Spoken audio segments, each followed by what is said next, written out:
तुम्हाला श्रद्धास्थान मानणारी, तुमच्यावर प्रेम करणारी, तुमच्यावर अविरत माया करणारी, तुम्हाला क्षणात माफ करणारी लोक तुम्हाला शाप द्यायला लागली ना, लक्षात घ्या तुम्ही त्यांना मनापेक्षा जास्त, प्रमाणापेक्षा जास्त दुखवलंय.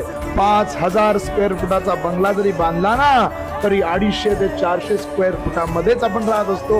उरलेल्या संपूर्ण घरामध्ये वस्तू, भांडी, ठेवा, मेवा ह्या सगळ्या गोष्टींनी आपला अहंकार राहत असतो. अहंकारानं आपलं आयुष्य जगत असतंय.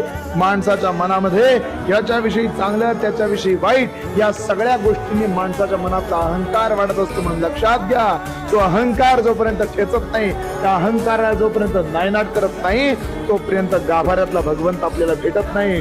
तुम्ही मंदिरात जाऊ शकता, तुम्ही देवाच्या गर्भगृहात जाऊ शकता, एक वेळ ओळख पाळख दाखवून तुम्ही त्या देवाच्या मूर्तीला स्पर्श करू शकता, पण देवाच्या अंतः